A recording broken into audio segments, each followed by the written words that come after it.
They call it the Island of Mist. It lies just beyond the edge of the northern archipelago, shrouded in a cold fog that rarely lifts, even in summer.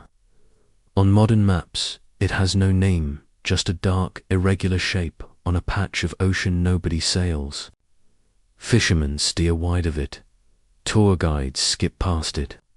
Locals in the nearest coastal villages respond to inquiries with silence, or a nervous joke that feels too forced to be funny.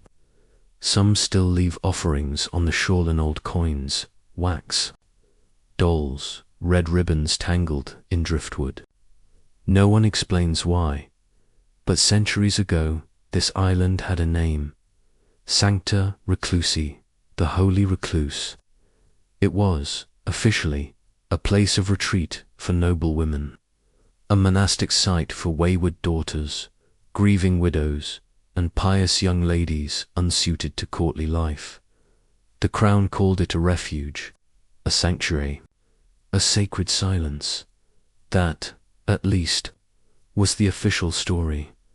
What the ledgers and charters and court documents don't show but what survives in the footnotes of obscure chronicles, in the ravings of condemned monks and the whispers recorded by foreign diplomats is a different version entirely.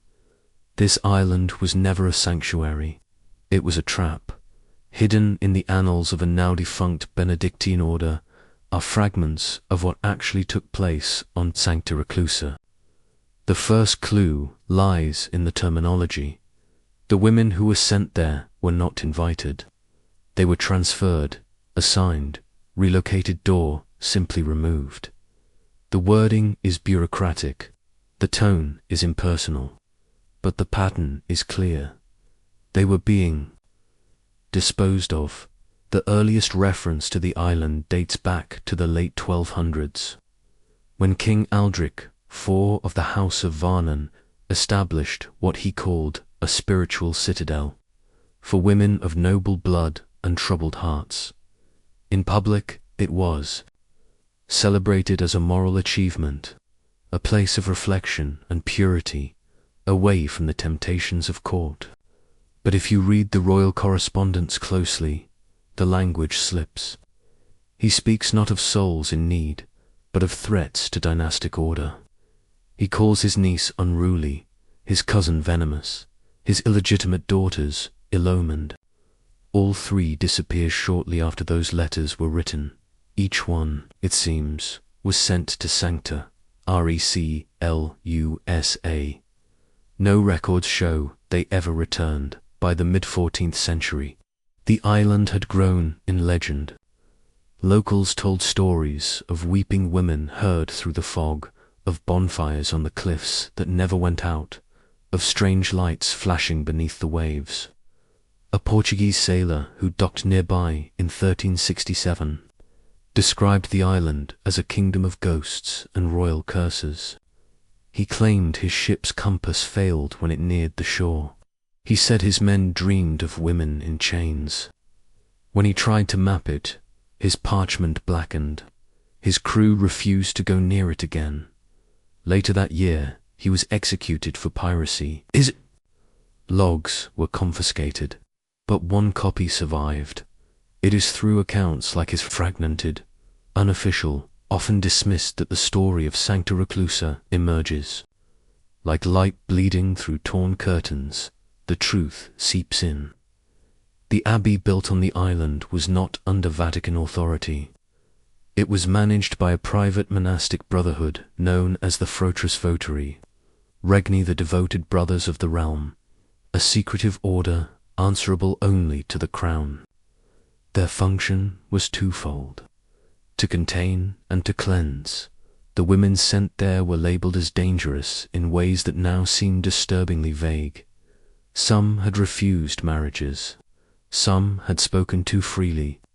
Others had simply been born at the wrong time, to the wrong mother, with the wrong claims. They were silenced out through public execution, but by quiet erasure. Once sent to Sancta Reclusa, a woman ceased to exist in the eyes of the court. Her name was struck from family trees. Her dowry reclaimed by the crown, her fate left to the discretion of the brothers. But not all disappeared quietly in one 15th century account from an exiled monk. A disturbing passage stands out. It speaks of the spring ritual in which certain women were chosen not for penance, but for pursuit. The line that follows is scratched out, rewritten, and then redacted entirely in later copies. But the original survives in one private library in Prague. It reads, "She ran with the cry of the deer in her throat, the thorns in her feet, the death song of kings echoing behind her." Whatever this ritual was, it was not spiritual. It was something else, something older, more primal, and infinitely more cruel. Even now, with modern eyes, the nature of the island remains elusive. Archaeological attempts have been thwarted by bureaucratic delays, sudden weather shifts, and mysteriously vanished funding. Attempts to explore the ruins by drone have yielded only shadowed glimpses, stone corridors choked by ivy, statues headless, and Moscovite, what looks like a cage submerged in a dried well. The island itself seems to resist discovery, but its silence is not empty. It waits, and if we listen closely enough to the ruined scrolls, to the anonymous testimonies, to the folklore that refuses to die, we begin to hear the question that haunts the entire story. Why were these women sent here? And what was done to them once the world forgot? The answers, buried under centuries of dust and silence, are darker than any official chronicle dares to admit. In the 13th century, the House of Varnon ruled with the self-assured grip of divine entitlement. A dynasty forged in conquest and sustained by fear, it sprawled across much of the northern realm like an iron shadow. Its kings spoke of duty, lineage, and the sacred order of blood. Its queens smiled with painted lips and dead eyes, their silence stitched into every hem. But it was the daughters, the elegant ornaments of the crown, who bore the strangest fate of all, from birth. These girls were praised in public and dismissed in private. They were the soft power of the dynasty, tools to be bartered, betrothed, and buried as needed. The lucky ones were sent abroad in silk-draped caravans, married to distant princes in exchanges that sealed borders and pacified enemies. But others, those deemed too difficult, too intelligent, too defiant, found themselves slipping through cracks in the royal floor. Quietly, permanently, they were not executed. That would be too obvious, too scandalous. Instead, they were removed. One such girl was Princess Amelise of Varnon, second daughter of Aldrich IV. Her portraits show a pale-faced girl with sharp eyes, one hand always clenched around a book or a rosary. She was 12 when her older brother was declared heir, and 14 when her betrothal to a Bohemian lord fell through under mysterious circumstances. Her letters, preserved only in a private monastery archive, reveal a mind too quick and a mouth too unguarded. She wrote of the games of men, the false gods of inheritance, and once described her uncle a cardinal as a frog in silk. By 15, she had vanished from court. The official statement claimed she had taken religious vows, but no abbey recorded her entrance. No convent claimed her name. Later generations would find a single line in a shipping manifest for Sancta Reclusa -1 noblewoman, no escort, no name, no title, just weight and destination. Amelisse was not alone. There was Lady Esabet of Thornicon, whose father died before securing her marriage. Orphaned and inconvenient, she was housed temporarily in the southern palace, where rumors spread of her speaking in tongues, praying at odd hours, and accusing visiting courtiers of dark scenes. She was declared unstable. One winter morning, a covered barge departed the castle's back dock. It carried no insignia, only a single passenger and a cleric from the fortress votary regni. Then came Lady Cecilin, daughter of a disgraced marquis who had plotted unsuccessfully to usurp the king's adviser.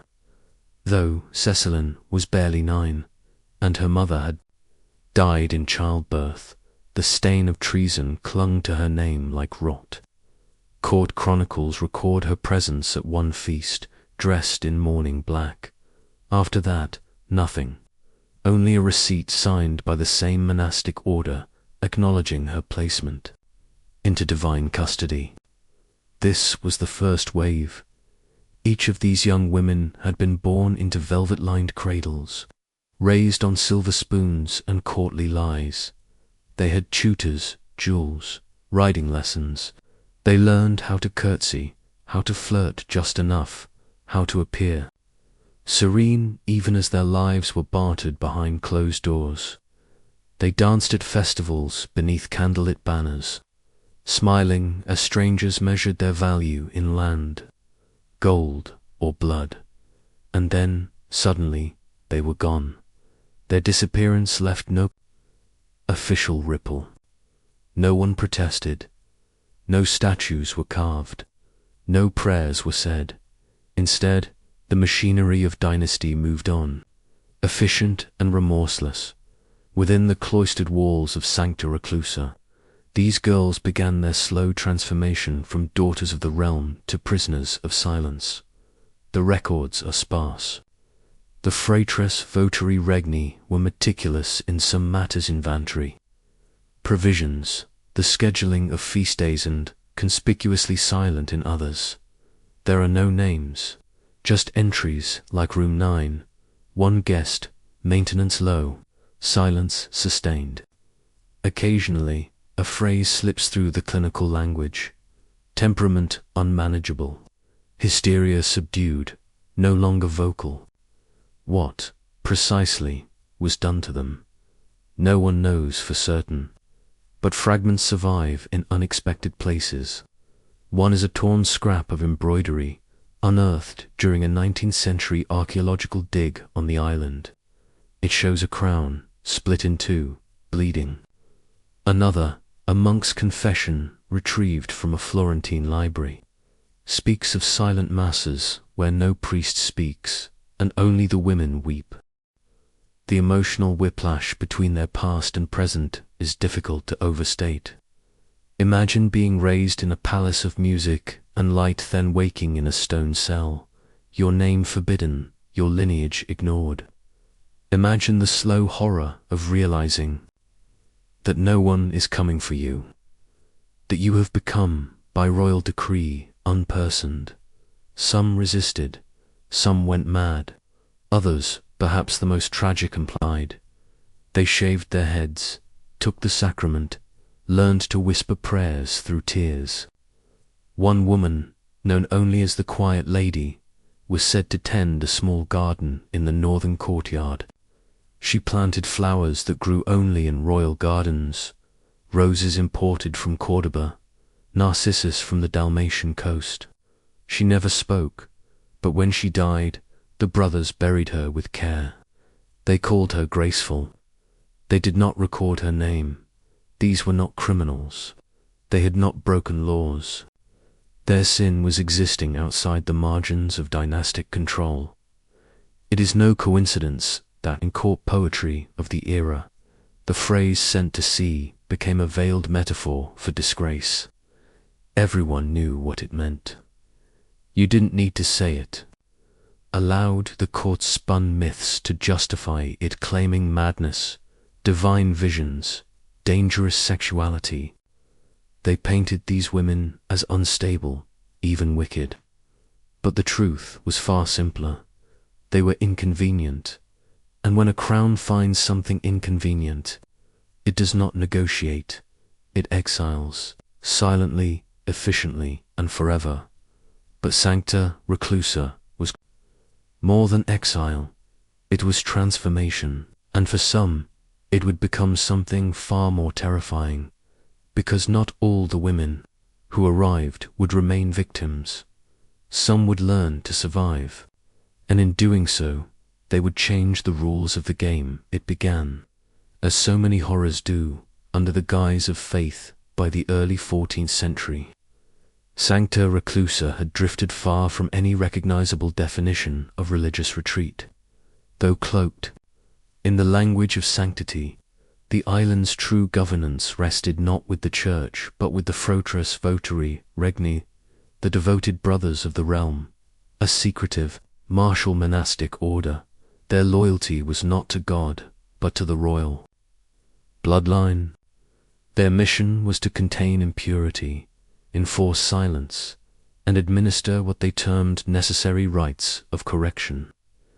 They wore black habits without insignia. Their sermons were never recorded, and they answered only to the king. Within their stone halls, discipline blurred into violence. Penance was a word used liberally and without compassion. For women deemed disruptive, fasting was forced. For those who wept or begged for letters home, silence was imposed through shackles. And once a year, when the snows melted, and the forest grew dense and alive again, the hunt began.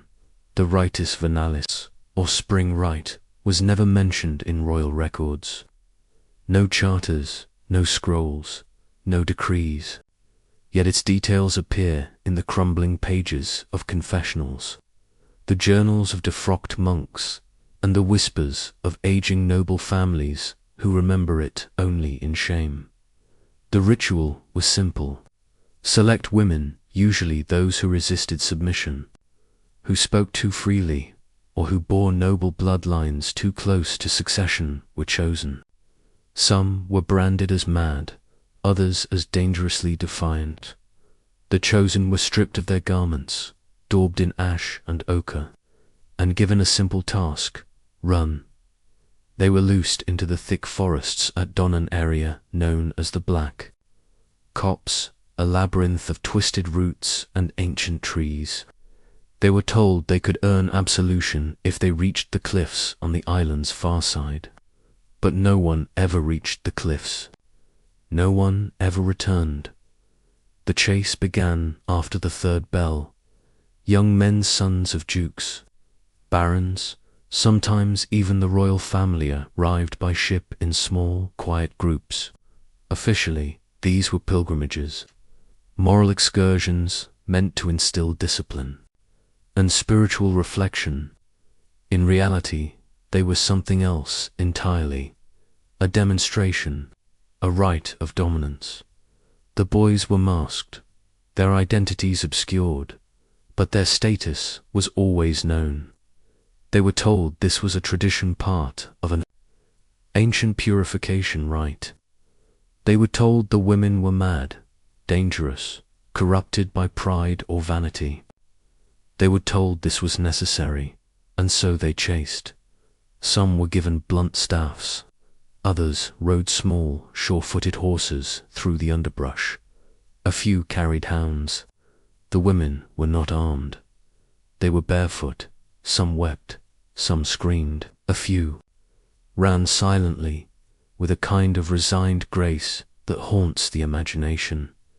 One such ritual, reconstructed from the journal of Brother Anselm, later imprisoned for heresy. The 1324 hunt, he writes, 7 women were chosen. 3 screamed, 1 sang, 1 called out in Latin for her mother. The others ran silently. The hounds were loosed. The eldest boy, Lord Emmerich's heir, struck one down with a branch. She did not rise. The others scattered. By dusk, only to were unaccounted for. The forest was searched. One was found in a shallow pool, face down. The last, the red-haired one, was not recovered. The young lord was scratched on the cheek. He took it as a mark of courage. That red-haired woman would later be remembered only as the one who vanished. Her absence unsettled the brothers. For months they combed the forest. Some said she drowned. Others whispered she had climbed the cliff and leaped into the sea. But the most persistent rumor never written, only spoken, was that she remained on the island, watching, waiting. But the ritual continued. Each year more noble sons came. Some refused to participate and were quietly excused. Others became frequent visitors. A few returned, changed, more cruel, more certain of their place.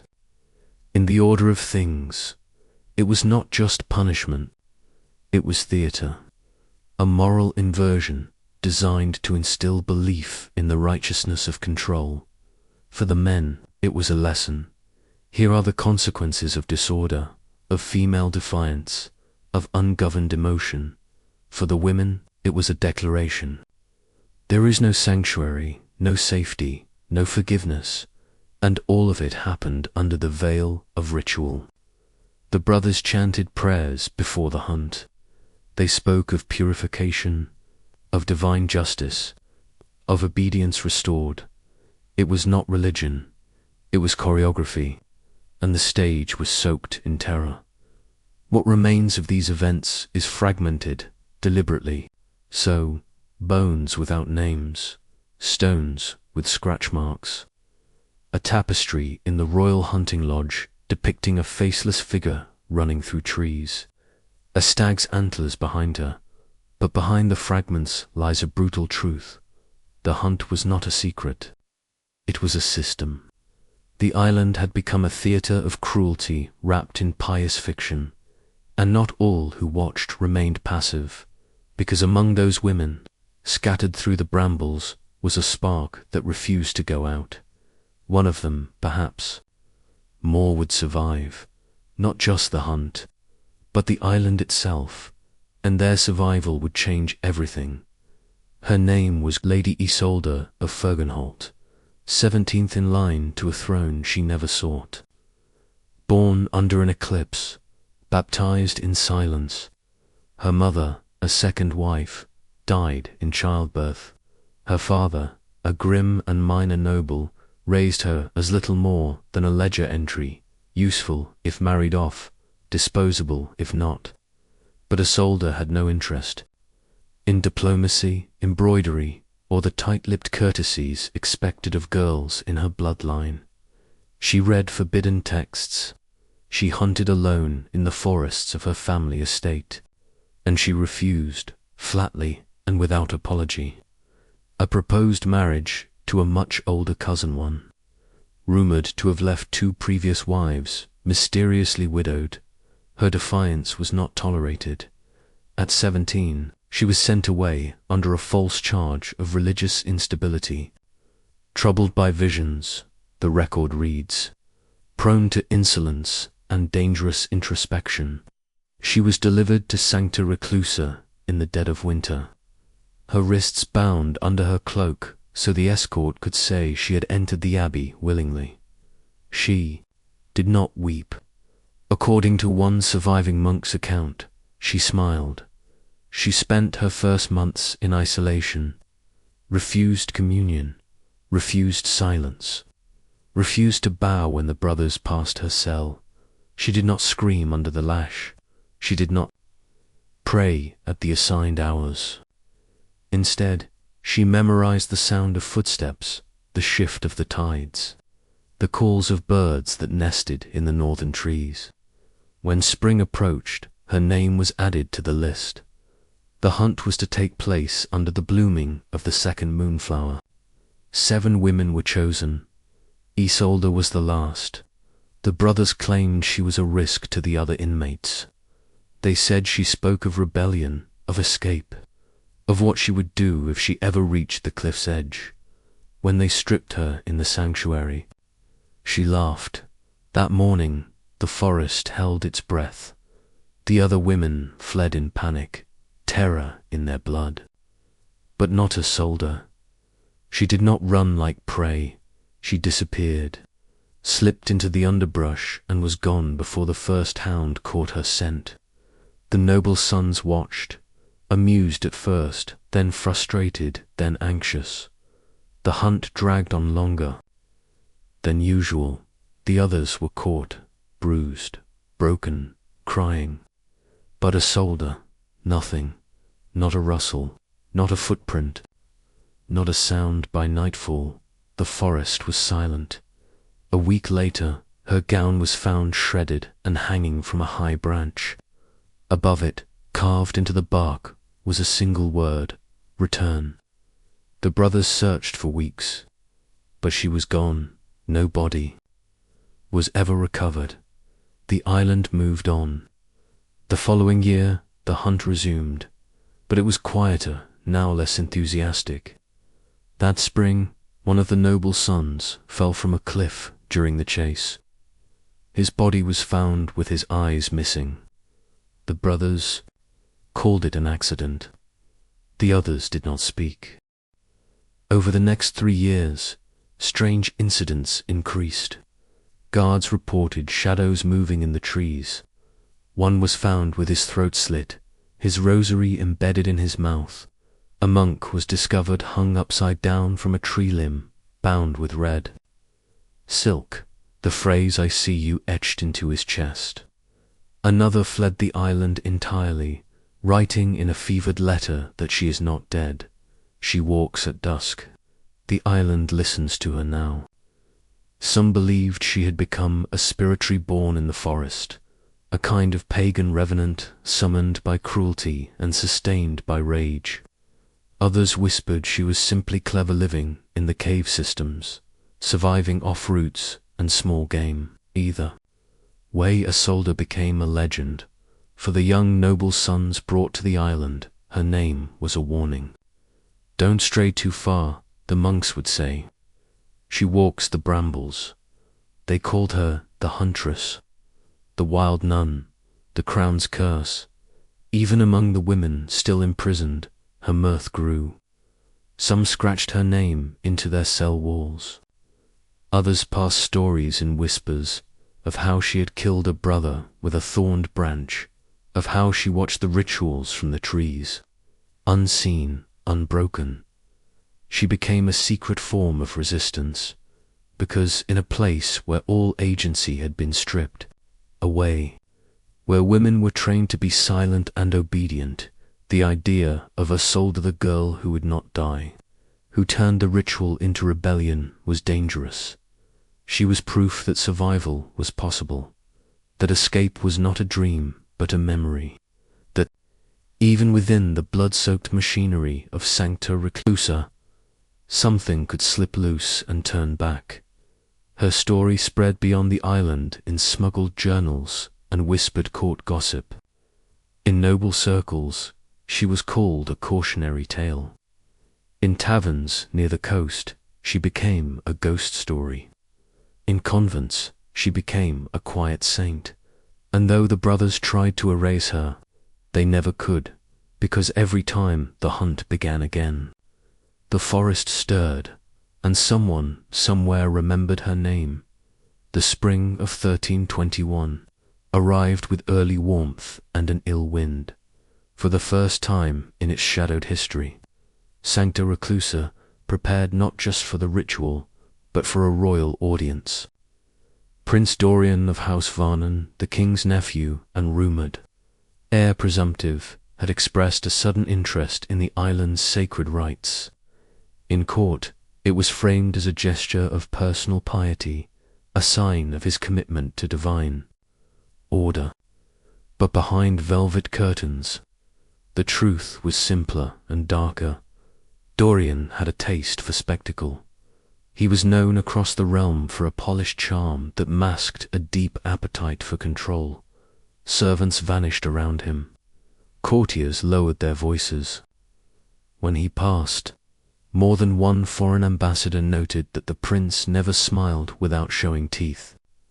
And now, having exhausted the pleasures of court, he turned his gaze toward the island of silent Scurius, perhaps to see how far power could stretch when unobserved. He arrived aboard a gilded barge, flanked by armed guards and cloaked physicians, as if anticipating both reverence and illness. The brothers greeted him with grim smiles and bowed heads. Preparations had been made, the women selected, the hounds readied, the forest cleared of any obstacle that might threaten the princes, safety or dignity, but nothing on Sancta Reclusa was ever safe. The chosen women were brought forth as usual, 5 in total, all labelled unstable, rebellious, or unfit for silence. Among them was a girl of 17, Lady Eleanora of Southmere, whose only crime, it seems, was writing poetry that mocked the holy order. She was gaunt, pale, but unbroken. When stripped and daubed with ash, she did not flinch. When commanded to kneel before the prince, she looked him in the eye and said nothing. That silence, reportedly, infuriated him. The hunt began at dawn. The women ran. Dorian did not stay behind with the other observers. Against the cautious objections of the brothers, he insisted on participating. He claimed it would complete the ritual's meaning that witnessing punishment was not enough, unless one administered it. He mounted a black stallion, took a gilded cane in his gloved hand, and rode into the forest with 2 guards trailing behind. For hours, nothing. Then the hounds returned, whining, disoriented, flecked with blood, not a drop of it their own. By dusk, one of the prince's guards stumbled out of the trees, half mad, his face torn and his tongue missing. He died without speaking. The second guard was never found, and the prince, he was discovered the following morning beneath a thick canopy of blackthorn. His body had been arranged with chilling deliberation, his limbs bent in unnatural positions, his eyes wide open. His throat had been slashed, not with a blade, but something jagged, bone, perhaps, or stone. Stuffed into the gash was a mass of moss and wildflowers native only to the island's cliffs. Around his neck was a broken rosary. In his mouth, a single red ribbon, part of the ceremonial binding worn by the hunted Dot. At first, the brothers claimed it was an accident, that he had fallen, that panic in the chase had driven him to madness, but no one believed it. Not truly. The markings were too precise, the symbolism too sharp. Someone had killed him, and not just killed, but staged. Performed Lady Eleanora. The girl who had stared him down was never found. The other 4 women were returned in chains, half dead from exhaustion and fear. One died in her cell that same night. Another clawed out her own eyes a week later. Panic rippled through the island like wildfire. For the first time in its history, Sancta Reclusa had failed to contain its darkness. A prince was dead. The ritual, meant to assert control, had become a grotesque reversal. Power had been mocked. Blood had been answered with blood. The brothers went into lockdown. Forest patrols doubled. The remaining women were forbidden from speaking, even to one another. A silent fast was imposed for 30 days. The name Eleanora was stricken from the records, but whispers grew. Some said it was revenge, that Eleanora had turned the forest into her weapon, had struck back for every girl who had been hunted before her. Others believed it was madness, that the prince had finally gone too far, and the island had broken him in return. But there were those older monks, coastal villagers, a few trembling courtiers who murmured something stranger, that it had not been Eleanora at all, that she had died in the trees, as expected, and something else had emerged in her place, that the island had accepted her sacrifice and answered back, that the old spirit, the one whispered of in superstitions, in the folklore of the ancient tribes who once lived there, had finally stirred. The huntress, not dead, not mortal, not contained. Whatever the truth, the death of Prince Dorian fractured the illusion of control. For decades, The royal family had treated Sancta Reclusa as a private mechanism of power. Now it had turned on them. Their own blood had been spilled not for politics, but for meaning they could no longer shape. Back at court, rumors flew. Dorian's body was returned under heavy guard and buried with no public ceremony. The official cause of death, accidental misadventure during religious observance. But in the shadows, officials began to ask dangerous questions. What had they created on that island? And could it still be controlled? The rituals did not stop, but something had changed. A tremor beneath the surface. A sense that the line between ritual and rebellion had vanished, and deep within the island's twisted woods, something watched, something waited. For centuries, the monks of Sancta Reclusa believed themselves immune. They were the watchers, the keepers of silence. Cloistered in their stone abbey atop the island's highest hill, they copied scripture, enforced rituals, and interpreted the screams from the forest below as righteous echoes of penitence. But after the death of Prince Dorian, something shifted. At first, it was small, a silence too deep, a bird that refused to sing at dawn. The bells pulled at the same hour each day, sounded out of tune, warped, some said, as if the island itself no longer tolerated their rhythm. And then came the dreams. Brother Otho, an aging scribe known for his meticulous handwriting and even temperament, kept a journal, his private record of abbey life. For decades, it had been filled with orderly accounts, daily rations, copied psalms, minor infractions. But in the weeks after the prince's mutilated body was returned to the mainland, Otho's entries began to change. March 4th, bells rang early. Brother Salen says it was the wind, but I did not feel wind, only breath. March 6th, I heard weeping. From the cloister wall, there was no one there. The voice knew my name.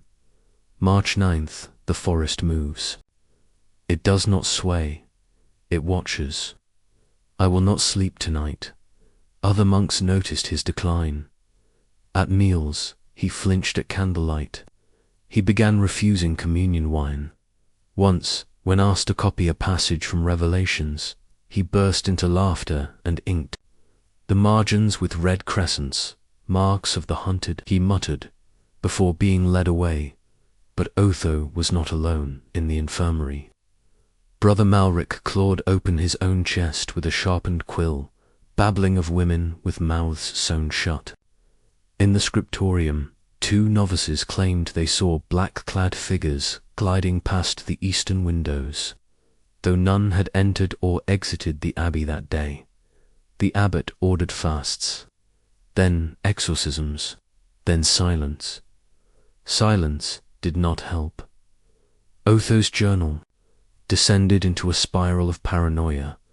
March 12th, they circled the abbey. They hum in the night. The song is not of this world. It bleeds through stone. March 13th, I found moss beneath my pillow. I had not left my cell. My hands were green. March 14th, Isolde walks again. She is not flesh. She is not dead. She is memory, memory that bites. Among the entries, scholars would later find pages torn out, some with bloody fingerprints pressed into the margins, the final legible line. They have made a chapel of my skull.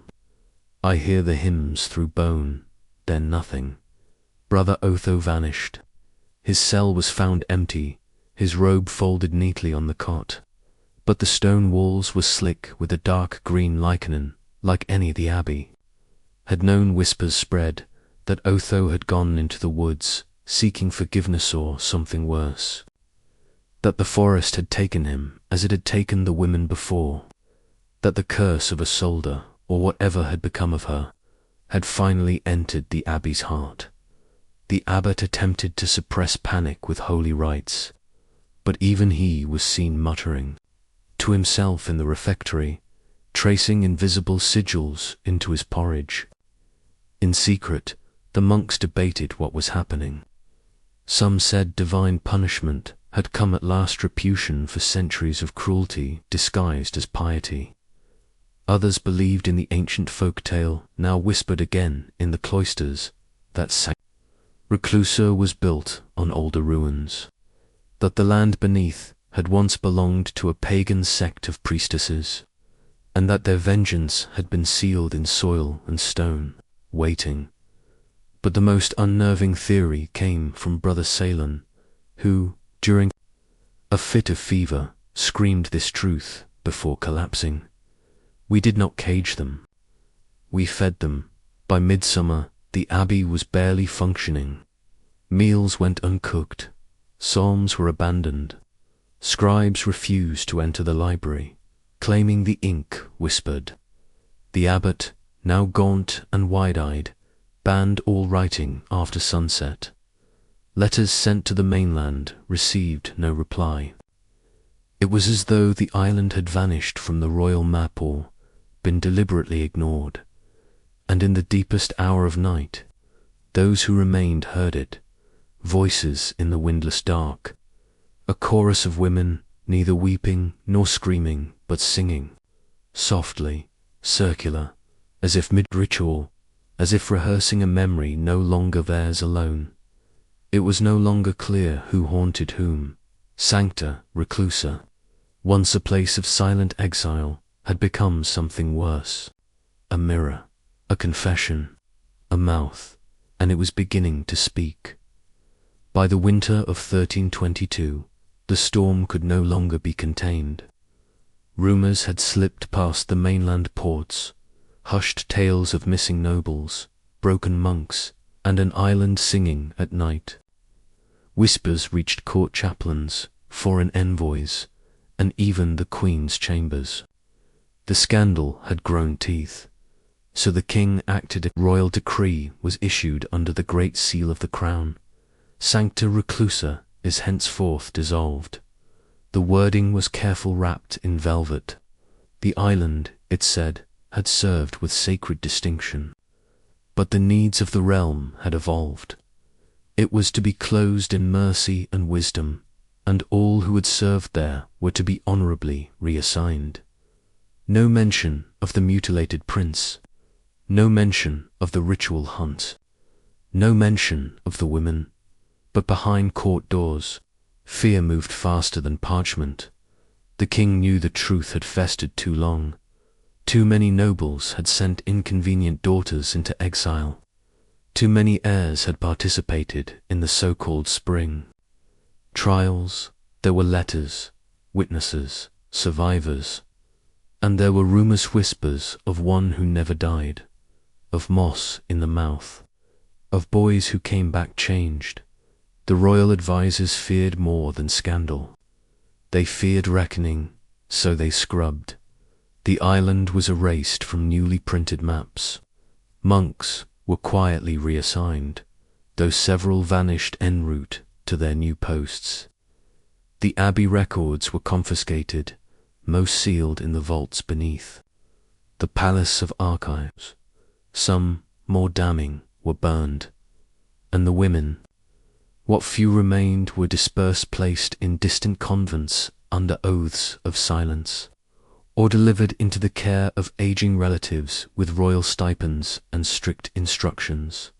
Some spoke to no one, others forgot how to speak. A few vanished into madness, but not all were lost in a crumbling stone manor on the edge of the kingdom. An elderly woman lived with her books and her cats, visited by no one save a single mute servant. Her name, long erased from the peerage, was once Lady Ermintrude of Calbala. She had been 17 when sent to Sancta Reclusa, condemned, not for madness or heresy, but for refusing marriage to a baron 50 years her senior. She was clever, fluent in Latin, and unbreakable in spirit. She endured 7 years on the island, and she remembered everything among her belongings. Decades later, a researcher would find a small linen-bound journal written entirely in cipher. It would take 2 scholars 3 years to decode. The contents were unlike any known monastic record. Descriptions of the hunts, not as ritual but as spectacle where noble sons laughed and bet on which girl would last the longest. A sketch of Isolde, drawn from memory, with the words, "She never bowed, she never broke."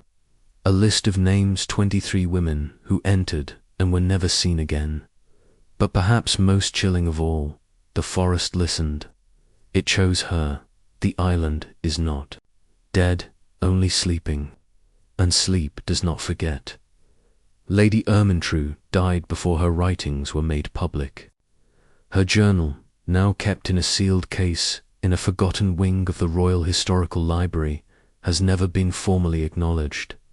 The King's decree still stands. Sancta Reclusa remains unmarked. Ships do not sail near it. Fishermen avoid its coast. The fog is said to thicken near its shores. But the memory survives, not in archives or lore, but in code, in whispers, and in the eyes of old women who stare too long into the trees. The island had been forgotten, almost, for over 5 centuries. Sancta Reclusa slumbered in mist and memory, its name erased from charts, its location omitted from sea routes. But in the summer of 1851, Queen Amalia, driven by a wave of national romanticism, ordered the minor restoration of several ancient sites linked to the Crown's medieval legacy. Among the targeted locations, a nameless, fog-wrapped isle, listed only in faded military logs as Station 34. Monastic ruins, no entry. The island had grown wilder since its abandonment. Brambles tangled across the ruined cloisters, tree roots split stone altars, and moss consumed the outer walls.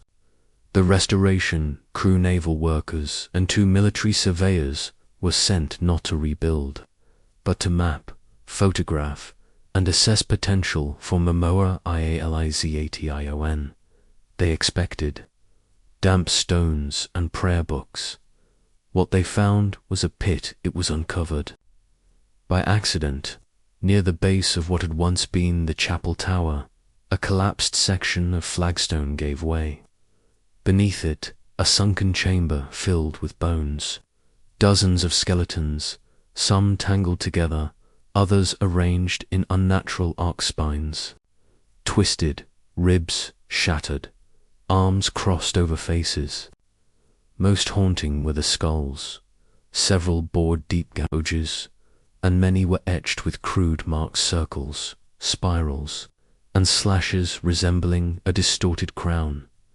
One young officer, Lieutenant Percival Holt, took a single photograph with his portable daguerreotype camera. He wrote in his private field diary, "Not monks, all women, small wrists, narrow jaws, some no older than 15. To many of them, this was not burial, it was disposal." Within days, the site was sealed. The crew was recalled. Holt's photograph was quietly confiscated by a royal courier. The official report listed the finding as animal remains disturbed by erosion. No mention of the bones, no record of the carvings. But Holt had made a second print. It resurfaced years later in a collection of unsorted naval memorabilia hidden behind a portrait of the officer's wife. Grainy but unmistakable, the image shows a tangle of human forms, limbs askew, skulls peering sideways, one figure seemingly posed upright with a crown shape carved across her collarbone. By then, the monarchy was a shell of its former self. Industrialization had unseated the old powers. Revolutions had shaken thrones. The truth, once a threat to dynastic stability, was now a curiosity. The palace dismissed the photo as anachronistic theatre. claiming it was a staged tableau from a forgotten Victorian play, not an archaeological record. But the public was not convinced. The image, published anonymously in the Penny Gazette in 1878 under the title The Maidens of the Moss Isle, ignited a storm of speculation. Writers seized the tale. In 1883, the poet Elizabeth Mearns published Reclusa, a dirge in 7 verses, imagining the thoughts of a dying girl running barefoot through the island forest. In 1892, a serialized novella titled The King's Hunt became a Gothic sensation, featuring a fictional queen who sent her rivals to an island of religious trial. By the early 20th century, Sancta Reclusa had transformed again, this time into cultural nightmare. Mothers warned daughters not to walk into the woods, lest the huntress find you. Scholars debated whether the island was real or allegory. Artists painted women with blood-stained veils, standing in ruins. In whispered corners of the countryside, old crones still used the phrase "she's been reclused" to describe girls who vanished too young. And through it all, the bones remained buried. The photo faded, but the silence cracked. Sancta had returned not as history, but as haunting. A myth born of monarchy and moss, of carved bones and broken crowns. A place where forgetting had failed. A place where memory, no matter how deeply buried, had learned to sing. History does not forget on its own. It must be told to. For generations, the story of Sancta Reclusa was not erased by time. It was dismantled, carefully, deliberately, piece by piece. Court records from the 14th century omit all mention of the island after the royal decree. Ecclesiastical archives list the monastic order that ran it as dissolved due to spiritual divergence, an artful phrase for unspeakable secrets. Maps redrawn in the early 15th century show nothing but water where the isle had once stood. But the silence was not total. Fragments surfaced in unlikely places. A Latin verse scratched into the margins of a nun's psalter, describing daughters hunted through sanctified briar. A land ledger from 1439 refers to a black site formerly owned by the abbey, but now useful only for fog. And then there was the anonymous song circulating among washerwomen in the 17th century, read, "Moss in her mouth, no bell for her name. The crown said, repent, but she never played tame." The truth persisted not in official histories, but in rumor, poetry, and inherited dread by the 20th century. The forgotten island had become a metaphor. In 1922, Irish poet Maura Keane published Sancta's Lament, a collection of elegies voiced by fictional, exiled women. Her work, banned in several countries for its blasphemous implications, drew sharp parallels between patriarchal state violence and religious authority. One haunting line reads, "They called it prayer, but we only ever learnt to kneel." Academics followed. In 1958, German historian Dr. Annelies Vogel unearthed a sealed trunk in the basement of the Hofkirch Library. Inside was scorched records, monastic rosters, a torn abbey charter with unusual sigils, and several ciphered journals. Vogel's partial translations suggested the women on the island were not criminals or heretics, but politically inconvenient daughters, victims of dynastic purification. The reaction was swift. Descendants of the noble families, now minor, aristocrats or industrial magnates, denied everything. Some accused Vogel of forgery. Anonymous letters threatened her career. One reads simply, "Let the dead stay dignified." But the public had already begun to listen. By the 1970s, Sancta Reclusa re-emerged in protest art. Graffiti in Prague read, "We remember the Moss." A French punk band named Crown Silence released a track sampling courtly hymns over a scream loop titled "No Bells for the Banished." Feminist scholars championed the island's history as a symbol of systemic erasure. To them, it was not just about one island, it was about all institutions that disappeared women behind walls of language and ritual. But others resisted the narrative. A 1981 Royal Commission dismissed the island's legend as a folklore distortion of discipline. In a televised interview, Lord Hestemore, descendant of one of the island's founding patrons, called the story's regrettable hysteria and claimed, if any girls were sent there, it was for their own protection, not punishment. Even as some denied, others reclaimed in 1999. A group of historians, artists, and activists founded the Reclusa Project. Their goal, to demand official recognition of the women exiled to the island. They hosted vigils on nearby shores, laid stones with etched names, real or symbolic, and staged public readings of Lady Ermintrude's ciphered testimony. By 2010, digital reconstructions of the site began to circulate online. Artists rendered the chapel in ruins, overlaying ghost-like figures walking barefoot through ash and ivy. One widely shared image showed a crowned skeleton whispering to a modern girl in uniform. The caption, "She remembered even when they didn't." The battle between memory and denial continues. Some still call the story myth. Others call it a warning. What is certain is this: the silence surrounding Sancta Reclusa was never neutral.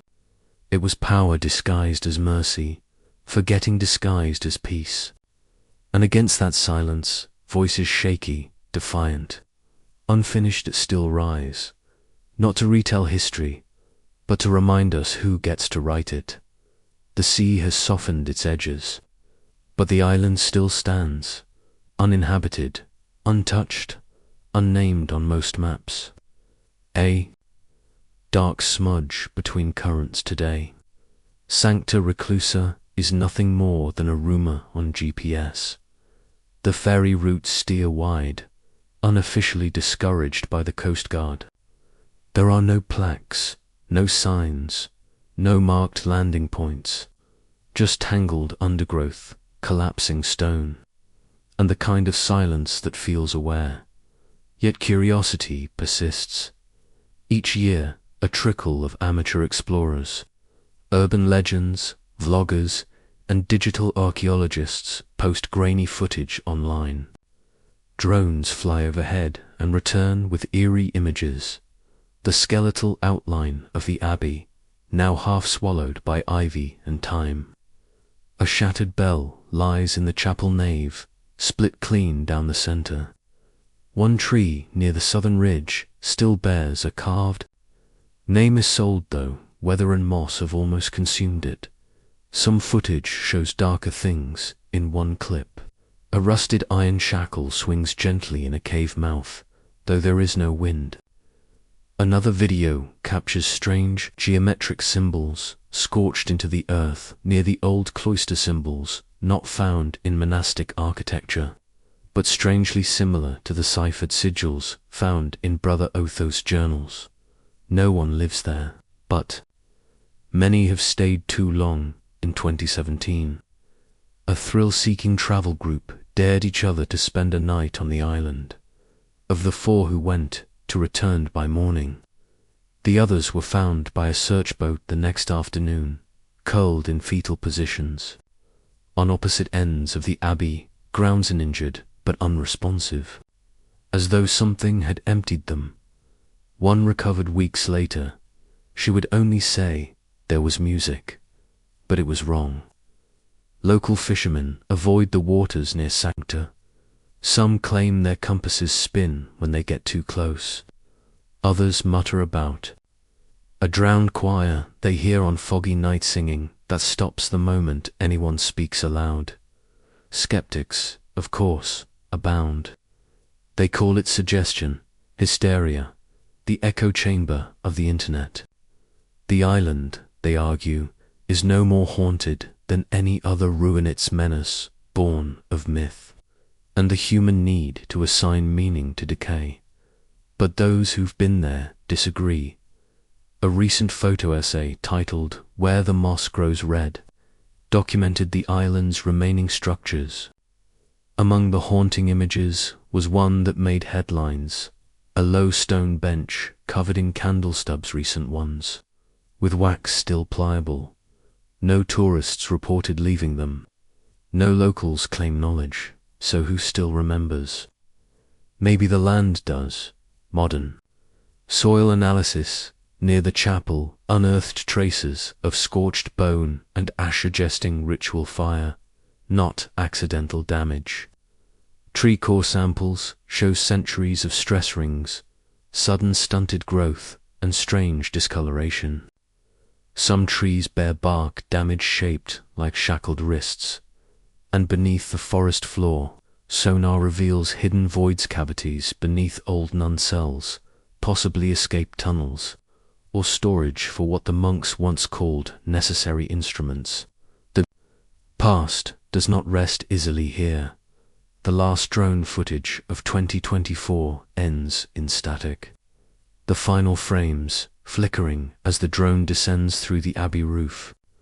Just before the blackout, viewers swore they could see a figure at the altar, barefoot, back turned, veiled in white. But the island gives no answers, and perhaps that's its final power, what it refuses to surrender. As the video draws to a close, we pan across the ruined forest trail, past the sunken cloister steps, over the moss-cracked stones where noble daughters once knelt. We hear the wind, the water, a single bird call, and then maybe nothing, or maybe something else, a hush that feels like holding breath, a shadow just out of frame, a song without words. The island waits, not for forgiveness, not for remembrance, but because no one ever gave it permission to stop.